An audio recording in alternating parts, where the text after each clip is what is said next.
Hello everyone, welcome back to my channel. मेरे channel पे जो कोई भी नया आ रहे हैं प्लीज़ सब्सक्राइब कर दीजिए।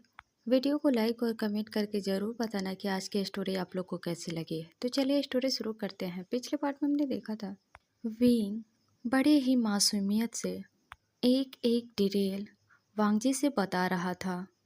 विंग के साथ उस रूम में जो भी हुआ उसने वांगजी को सब बता दिया। विंग ने ये भी बताया कि उस पर्सन ने विंग को कैसे थप्पड़ मारा। जैसे ही वांग जी सुनता है कि उस पर्सन ने विंग को थप्पड़ मारा था, वांग जी की मुठ्ठियाँ कस गई। वांग जी इतने गुस्से में था। वांग जी गुस्से में अपने आँखों को टाइटली बंद कर लेता है। लेकिन जैसे ही वांग जी विंग की रोने की आवाज़ सुनता है तो वांग जी अपने गुस्से को काबू करने लगा।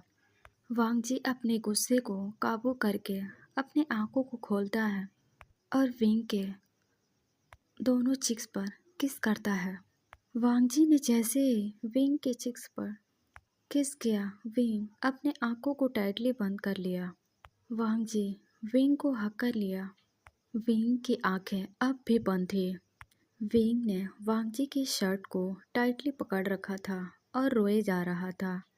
जब वांग जी को विंग की रोना बर्दाश्त नहीं हुआ तो वांग जी ने गुस्से से विंग से कहा, अगर तुम अभी के अभी चुप नहीं हुए तो मैं तुम्हारे साथ वही सब करूँगा जो इस दिन तुम्हारे साथ फर्स्ट नाइट के दिन किया था। अगर तुम नहीं चाहते कि मैं तुम्हारे साथ फिर से वो सब करूं तो रोना बंद करो। वांग जी की धमकी सुनकर विंग अपने माउथ पर फिंगर रख देता है और कसकर अपने आँखों को बंद कर लेता है जिससे उसकी आँखों से आंसू बाहर न आए। ये देखकर वांग जी विंग के फोरहेड पर किस करता है और विंग के लिप्स को देखता है। वांग जी विंग के लिप्स पर अपने फिंगर को रखता है और सहलाने लगता है। विंग इस वक्त वांग जी के गोद में बैठा था। वो वांग जी के बहुत करीब था। वांग जी झुककर विंग के लिप्स को कैप्चर कर लेता है और उसे सॉफ्टली किस करने लगता है। विंग को जैसे ये महसूस होता है वो अपने आंखों को खोलकर वांग जी को देखता है जिसके आंखें बंद थे। विंग कुछ देर बाद अपने आंखों को बंद कर लेता है क्योंकि उसे भी वांग जी का किस करना अच्छा लग रहा था। वांग जी इस बार कोई रूडली किस नहीं कर रहा था, वो बहुत सॉफ्टली विंग को किस कर रहा था। वांग जी को ऐसा करने से विंग की अपने बॉडी में अजीब सा महसूस हो रहा था। उसने ये सब पहली बार महसूस किया था। उसे नहीं पता उसे क्या हो रहा है। कुछ देर बाद किस करने के बाद वांग जी विंग को छोड़ देता है और उसके लिप्स को देखता है जो रेड हो चुके थे। वांग जी को ऐसे किस करने की वजह से विंग के लिप्स रेड हो चुके थे। विंग गहरी गहरी सांसें ले रहा था और वांग जी के चेस्ट पर अपना सर रख लेता है। वांग जी बस विंग को ही देख रहा था। उसे ये सब अच्छा लग रहा था, पता नहीं क्यों। वो बस विंग को किस करना चाहता है और उसे अपने पास रखना चाहता है। वांग जी चाहता है कि विंग को कोई हर्ट ना करे।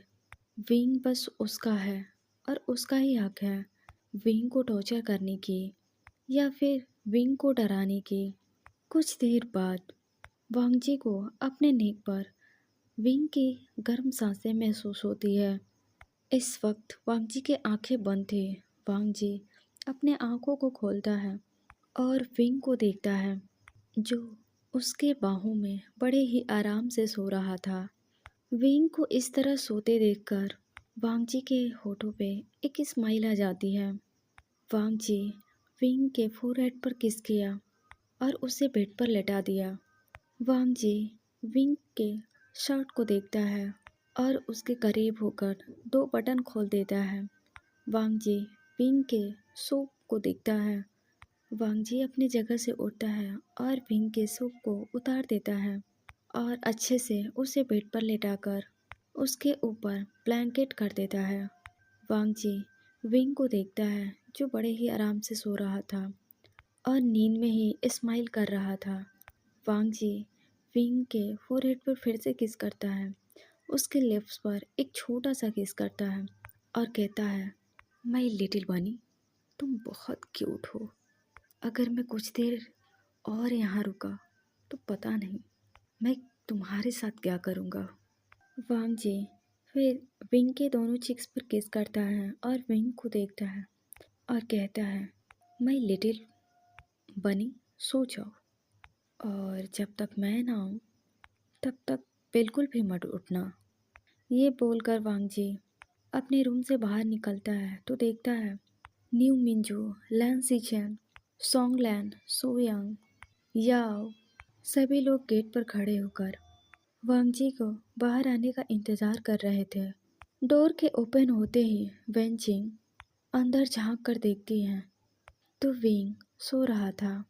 वेंचिंग एक गहरी सांस लेती है और वांग जी को देखती है जो डोर के पास खड़ा था और सभी को देख रहा था। सोयांग वांग जी से कहता है, मैंने उसे बेसमेंट में बंद कर दिया है और आपने जैसा कहा था वैसा हमारे गार्ड्स उसे टॉर्चर कर रहे हैं। सोयांग की बात सुनकर वांग जी जो कुछ देर पहले एकदम नॉर्मल था उसके आंखों में अब खून उतर आते हैं। वांग जी भले ही अपना वो असली रूप विंग के सामने नहीं दिखा था, वो हमेशा विंग के सामने नॉर्मल रहने की कोशिश करता है, लेकिन अब उसके आंखों में किसी को मारने की भूत सवार थी। वांग जी एक नज़र मोड़कर विंग को देखता है और उन सभी के साथ रूम से बाहर निकल जाता है। वांग जी अपने ग्रुप के साथ लैन मेंशन के पीछे एक बड़ा सा बेसमेंट था उसी के सामने आकर खड़ा हो जाता है। वांग जी के हाथ में गन थे और दूसरा हाथ पॉकेट में थे।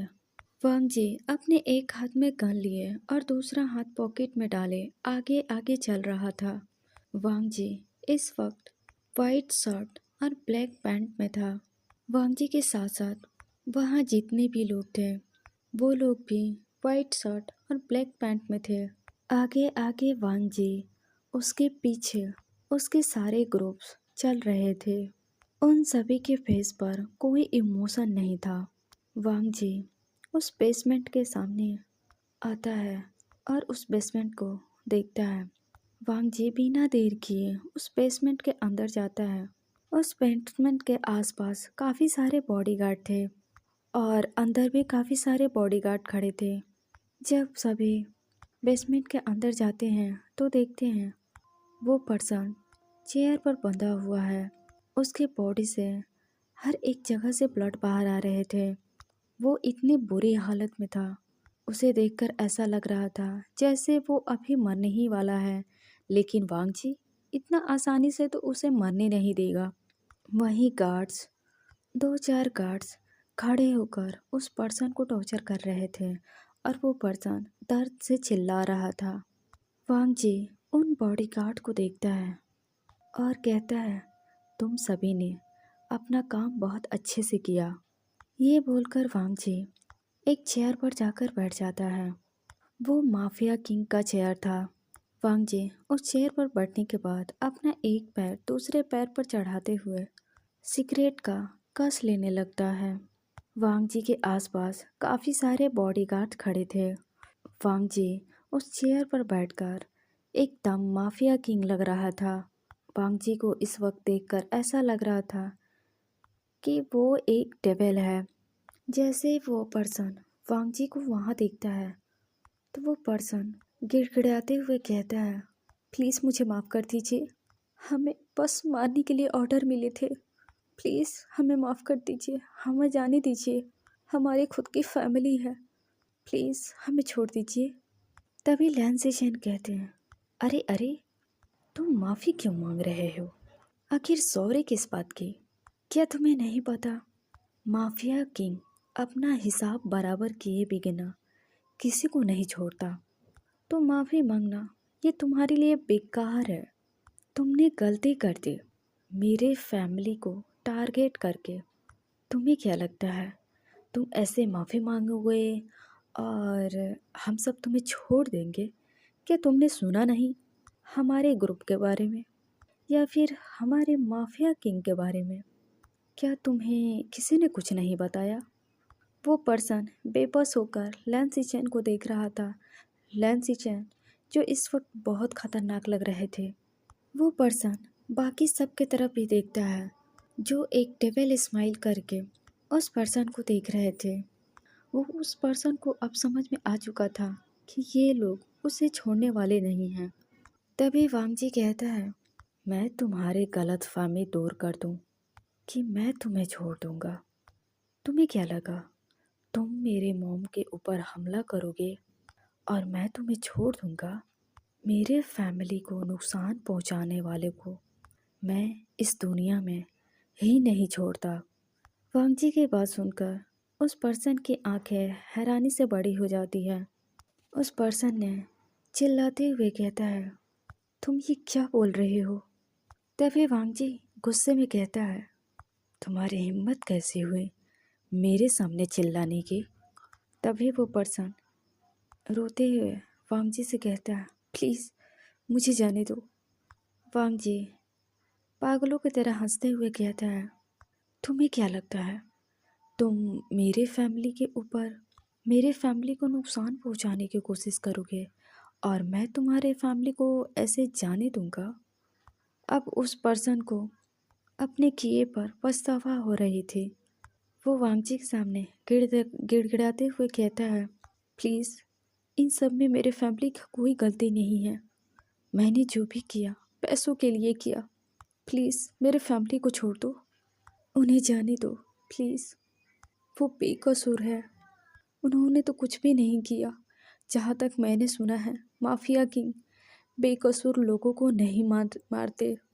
तो प्लीज़ मेरे फैमिली पर रहम करो। उस पर्सन की बात सुनकर वांगजी चुप था। वांगजी कहता है, तुमने किसके लिए ये काम किया? आखिर कौन तुम्हें यहाँ मेरे मॉम को मारने के लिए भेजा? अगर तुम मुझे ये बता दोगे तो मैं तुम्हारे फैमिली को कुछ नहीं करूँगा। क्या तुम किसी के कहने पर मेरे मॉम को मारने आए थे? वो पर्सन जल्दी से हाँ में सिर हिलाता है और घबराते हुए कहता है, हाँ हाँ मैं सब बताता हूँ, प्लीज़ मेरे फैमिली को कुछ मत करना। मुझे वेंस के आपके मॉम को मारने के लिए वेन रोहान की बेटी, उन्होंने मुझे पैसा दिया था और उन्होंने मुझसे कहा कि मैं उन्हें मार डालूं। उन्होंने मुझे एक पिक दिया और कहा कि मैं इस लेडी को मार डालूं। वहीं वांगजी को अब समझ में आ जाता है कि ये सब के पीछे कौन है। वांगजी को बहुत गुस्सा आता है जैसे ही उसे पता चलता है कि ये कोई और नहीं वेन रोहान की सिस्टर थी जो ये सब करवा रही थी। वांगजी गुस्से में डेविल स्माइल करता है और उस पर्सन से आगे पूछता है, क्या मिस्टर लैन इस बारे में जानते हैं? वो पर्सन जल्दी से कहता है, नहीं, मिस्टर लैन को इस बारे में कुछ भी नहीं पता। अगर उन्हें पता चला तो वो उस लेडी को कब का मार चुके होते। उन्हें इस बारे में कुछ भी नहीं पता। उस पर्सन की बात खत्म होते ही लैन सिचन एक पल के लिए हैरान हो गए। लैन सिचन टाइटली अपने आंखों को बंद कर लेते हैं, जैसे उन्हें उस आदमी की बातें सुनकर राहत मिली हो। वो नहीं चाहते थे कि इन सब के पीछे उनका डैड का हाथ हो। अब वो अंदर ही अंदर खुश हो रहे थे कि इन सब के पीछे उनका डैड का कोई हाथ नहीं है। वहीं वांगजी जो गुस्से से उबल रहा था, वांगजी को बस ये जानना था कि उसके मॉम के ऊपर हमला किसने करवाया है। वांगजी अपने गन को निकालता है और टेबल पर रख देता है। वांगजी एक गार्ड्स की ओर देखता है। वो गार्ड वांगजी के इशारों को समझ जाते हैं और वो कहीं जाते हैं। कुछ देर के बाद उस गार्ड के हाथों में एक खंजर थी। वांगजी उस खंजर को देखता है और गार्ड के हाथ से ले लेता है। वांगजी उस खंजर को घुमा घुमा कर देख रहा था। वांगजी उस खंजर के नोक पर अपने फिंगर को घुमाते हुए कहता है, मुझे जो जानना था वो मैं जान चुका हूँ।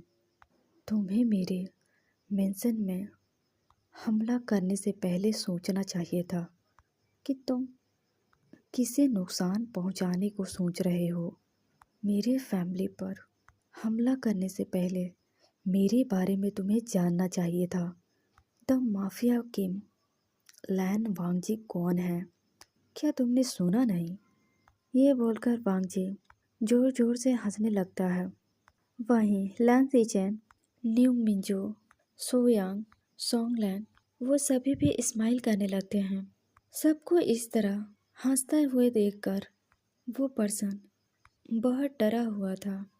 वांगजी अपने खंजर को उस पर्सन के गले पर रखता है और कहता है, मुझे लगता है तुम्हें आखिरी बार अपने फैमिली को याद कर लेना चाहिए, क्योंकि तुमने तो बहुत बड़ी गलती कर दी है। तभी वो पर्सन रोते हुए कहता है, प्लीज़ मुझे जाने दीजिए, मेरे फैमिली के लिए रहम खाइए, मेरे अलावा मेरी फैमिली में कोई नहीं है, प्लीज़ मुझे जाने दीजिए। वांगजी गुस्से में कहता है, ये तो तुम्हें पहले सोचना चाहिए था और तुम उनका फिक्र मत करो। माफिया किंग द लैन वांगजी कभी किसी को इनोसेंट लोगों को चोट नहीं पहुंचाता है, पर मैं तुम्हें ऐसे नहीं छोड़ सकता, क्योंकि तुमने अपने लाइफ की सबसे बड़ी गलती की है। तुमने अपने मौत को खुद बुलाया है, इसमें मैं कुछ नहीं कर सकता। ये बोलकर वांगजी उस खंजर को उस पर्सन के गले में घुसा दिया। वांगजी उस खंजर को फिर से बाहर निकालता है और उस पर्सन के चेस्ट में उस खंजर को घुसा देता है। एक चीख के साथ वो पर्सन वहीं मर जाता है। उस पर्सन को मरता देख सभी के फेस पर एक बड़ी सी स्माइल आ जाती है। वांगजी के वाइट शर्ट खून से लथपथ थे। वांगजी उस खंजर को टेबल पर रखते हुए सुयांग को देखता है और कहता है, मुझे इसकी फैमिली की पूरी डिटेल चाहिए, और हाँ, आज के बाद से इसके फैमिली की देखभाल तुम्हें करनी है। उनके हर एक ज़रूरतों की ख्याल तुम्हें रखनी है। तुम किसी को वहाँ भेज दो, वही पर्सन उसके फैमिली का ख्याल रखेगा। ये बोलकर वांगजी वहाँ से चला जाता है। वहीं सुयांग वांगजी को जाते हुए देख रहा था। बॉडीगार्ड उस पर्सन के लाश को कुछ सोचने लगते हैं। वहीं सोंगलैन सुयांग के कंधों पर हाथ रखकर कहता है, क्या हुआ? तुम क्या सोच रहे हो? सुयांग अपना मुंह बनाते हुए कहता है, मैं सोच रहा हूँ, इस डेविल को एंजल कैसे मिल गया? तुमने देखा नहीं कि विंग कैसे गन की आवाज़ सुनकर कितना डरा हुआ था? सुयांग की बात सुनकर सभी सोचने लगते हैं। सुयांग आगे कहता है, सोचो, वो एक गन की आवाज़ सुनकर वो इतना डरा हुआ था। जब उसे पता चलेगा उसकी शादी एक डेविल से हुई है और वो डेविल हस्बैंड लोगों को इतनी बुरी तरीके से मारता है, तो वो कैसे रहेगा इस डेविल लैन वांगजी के साथ? मुझे तो बहुत फिक्र हो रही है उस छोटे से एंजल के लिए। तुम सबको पता है, मुझे लगा था कि वांगजी उस लिटिल एंजल को देखकर या फिर साथ रहकर बदल जाएगा। मुझे नहीं पता था वो लिटिल एंजल ही डेविल लैन वांगजी के साथ रहकर बदल जाएगा। तभी सोंगलैन हाँ में सिर हिलाता है और कहता है, हाँ तुमने सही सोचा। वो बेचारा वांगजी के साथ कितना डरा हुआ रहता है। तभी न्यू मिंजू गुस्से में कहते हैं, तुम सब कुछ ज़्यादा नहीं सोच रहे हो? लैन सीचेन स्माइल करते हुए कहते हैं, तुम लोगों ने सही कहा। वैसे न्यू मिंजू, इन लोगों को डांटने की ज़रूरत नहीं है। सोयांग जो भी कह रहा था उसकी बातें बिल्कुल भी गलत नहीं थे। डेविल को एंजल मिला है। मुझे तो बहुत टेंशन हो रही है कि पिंग वांगजी के साथ कैसे रहेगा। दूसरे तरफ का सीन दिखाया जाता है। वांगजी अपने रूम में आ चुका था। वांगजी अपने रूम में आता है तो देखता है विंग सो रहा था। वांगजी अपने कपड़ों के देखता है जो बहुत बुरी तरीके से खराब हो चुके थे। वांग जी जल्दी से बाथरूम में जाता है और खुद को प्रेस करता है। फ्रेश होने के बाद वांग जी बाहर आता है। विंग अब भी सो रहा था, लेकिन विंग नींद में कुछ बड़बड़ा रहा था। जब वांग जी विंग को नींद में कुछ बड़बड़ाता देखता है तो वो उसके पास जाता है। वांग जी सुनने की कोशिश करता है कि विंग क्या कहने की कोशिश कर रहा है, पर वांग जी को कुछ भी समझ नहीं आ रहा था। वांग जी अपने कानों को विंग के पास करता है और सुनने की कोशिश करता है कि विंग क्या कह रहा है। विंग कह रहा था, प्लीज़ ऐसा मत करो, प्लीज़ उन्हें मत मारो। विंग बस एक ही बात बोल रहा था, उन्हें मत मारो। ये सुनकर वांग जी विंग को कंधे को पकड़ता है और उसे हिलाते हुए कहता है, माय लिटिल बनी, सब ठीक है, कुछ भी नहीं हुआ। वांग जी ये बोलकर विंग को जगाने की कोशिश कर रहा था। उसे पता चल चुका था कि विंग ड्रीम देख रहा है जो उसके लिए बहुत बुरा है। इतने में विंग की आंखें खुल जाती हैं और वो अपने सामने वांग जी को देखता है। विंग जल्दी से उठकर वांग जी को हक कर लेता है और रोते हुए कहता है, मैंने देखा डैड के मिस लैन अंकल के बॉडी से ब्लड बाहर आ रहे थे। लैन अंकल को गोली लगी थी, उन्हें कुछ होगा तो नहीं ना। विंग को इतना डरा हुआ घबराते हुए देखकर वांग जी कहता है, मिस्टर लैन को कुछ नहीं होगा, वो ठीक है, तो अब तुम शांत हो जाओ। ये बोलकर वांग जी विंग के बैग को सहलाने लगता है। वांग जी के एक हाथ बेड पर था, जिससे वांग जी को सहारा मिल रहा था। विंग के दोनों हाथ नेक में थे, वांग जी के नेक में थी। विंग टाइटली वांग जी के चेस्ट में अपने सर को छुपा रखा था। विंग इतना दुबला पतला था कि विंग की कमर एक ही हाथ में, वांग जी के एक ही हाथ में आ जाती है। कुछ देर बाद विंग को एहसास होता है कि वो किस तरह वांग जी के बाहों में है। विंग ने धीरे से अपने हाथ वांग जी के गले से हटाता है और उसके चेस्ट पर हाथ रखकर अपनी नज़रों को दूसरी ओर घुमा लेता है। वांग जी जो अब तक विंग की ओर झुका हुआ था, वो विंग को एकटक देख रहा था। वांग जी विंग के ऊपर झुका हुआ था और एकटक विंग को देखे जा रहा था। विंग वांग जी से कहता है, क्या मैं अपने रूम में जाऊं? वांग जी विंग के फेस देखते हुए कहता है, तुम्हें क्यों जाना है अपने रूम में? ये भी तो तुम्हारा ही रूम है ना। वांग जी की बात सुनकर विंग वांग जी को देखने लगता है। विंग जैसे ये देखता है कि वांग जी कैसे उसे देख रहा है, विंग जल्दी से अपने नज़रों को नीचे कर लेता है और हकलाते हुए कहता है, वो मुझे अपने रूम में जाना है, प्लीज़ मैं अपने रूम में जाना चाहता हूँ। वांग जी कहता है, अगर मैं तुम्हें तुम्हारे रूम में ना जाने दूँ तो? वांग जी की बात सुनकर विंग की आंखें बड़ी हो जाती है। वो हैरानी से वांग जी को देखने लगा। वांग जी के फेस पर कोई एक्सप्रेशन नहीं था। वांग जी अपने फिंगर को विंग के फेस पर घुमाते हुए कहता है, अच्छा ठीक है, मैं तुम्हें जाने दूंगा, लेकिन जो मैं तुमसे पूछूंगा उसका जवाब देना होगा तुम्हें। क्या तुम मेरे सवालों को जवाब दोगे? अगर तुमने मेरे सवालों को जवाब नहीं दिया तो तुम यहाँ से नहीं जा सकते। विंग कहता है, क्या पूछना चाहते हैं आप मुझसे? वांग जी विंग के फेस का करीब आकर कहता है, तुम मिस्टर लैन को कैसे जानते हो? दूसरे सवाल, तुमने मुझसे शादी क्यों किया? आखिर मिस्टर लैन तुम्हें मुझसे शादी करने के लिए क्यों कहा? विंग वांग जी के सवाल सुनकर शॉक हो जाता है। विंग बस वांग जी के आंखों में देख रहा था और फिर कहता है, मुझे नहीं पता लैन अंकल ने आपसे मुझे शादी करने के लिए क्यों कहा, मैं सच कह रहा हूँ। वांग जी कहता है, तुमने शादी क्यों किया? विंग कहता है, क्योंकि मिस्टर लैन अंकल ने कहा था कि मैं तुमसे शादी कर लूँ और मैं तुम्हारे साथ हैप्पी रहूँगा। उन्होंने कहा था कि मैं तुमसे शादी कर लूँगा तो मेरी खुद की फैमिली होगी। मैंने ना लैन अंकल के मुँह से आपके काफ़ी सारे तारीफ़ सुना था और मुझे लगा कि मैं आपसे शादी कर सकता हूँ, इसलिए मैंने आपसे शादी कर ली। क्योंकि अगर मैं आपसे शादी करता तभी तो मैं इस मेंशन में आता। लैन अंकल ने कहा था अगर आपसे मेरी शादी हो जाएगी तो आप मुझे कभी नहीं छोड़ोगे और आप सब मुझसे प्यार करोगे।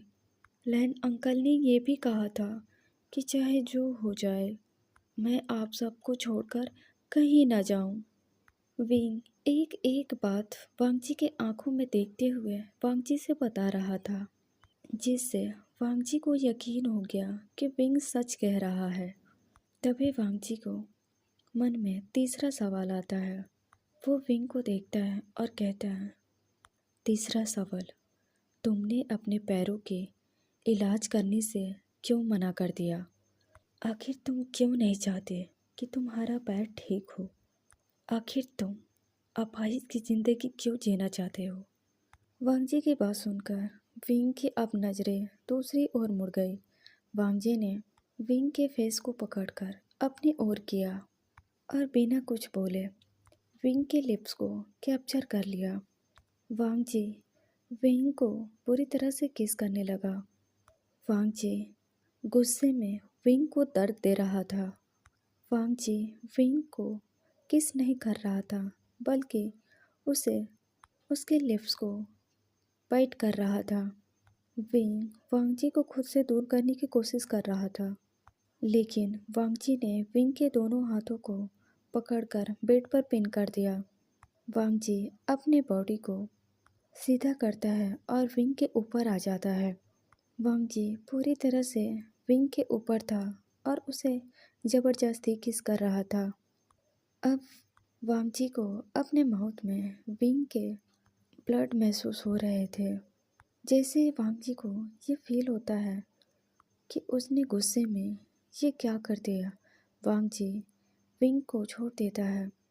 जैसे ही वांगजी ने विंग के लिप्स को आज़ाद किया, विंग बच्चों की तरह रोने लगता है, क्योंकि वो बच्चा ही तो था। वांगजी विंग के लिप्स को देखता है, जो पूरी तरह से रेड हो चुके थे। विंग के लिप्स पर वांगजी के बाइट्स साफ साफ नज़र आ रहे थे। ये देखकर वांगजी अपने फिंगर से विंग के लिप्स को टच करता है। विंग रोते हुए कहता है, आपने ऐसा क्यों किया? मैंने तो इस बार कुछ भी नहीं किया। वांगजी कहता है, तुमने मेरे सवाल का जवाब नहीं दिया। अगर तुम मेरे सवाल के जवाब नहीं दोगे तो मैं फिर से यही सब करूँगा। विंग गुस्से में कहता है, क्योंकि मैं मरना चाहता हूँ। अब वांगजी को विंग की बात सुनकर और गुस्सा आता है और वो फिर से विंग के लिप्स को कैप्चर कर लेता है और रोड लीकेज करने लगता है। विंग कुछ भी नहीं कर रहा था, वो बस हिलने के सिवा कुछ नहीं कर सकता था, क्योंकि वांगजी एक डोमिनेटेड अल्फा था। विंग की आंखों से लगातार आंसू बह रहे थे। वांगजी फिर से बाइट कर रहा था। वांगजी के बाइट करने की वजह से विंग को अपने लिप्स में दर्द महसूस हो रहा था। कुछ देर बाद वांगजी विंग को छोड़ देता है और विंग को देखता है, जो उसकी आंखें रोने की वजह से रेड हो चुकी थी। वांगजी विंग के लिप्स को देखता है, जो बहुत बुरी तरीके से स्वोलन हो चुके थे। वांगजी गुस्से में कहता है, तुम मरना क्यों चाहते हो? तुम्हारी हिम्मत कैसे हुई मेरे सामने मरने की बात कहा?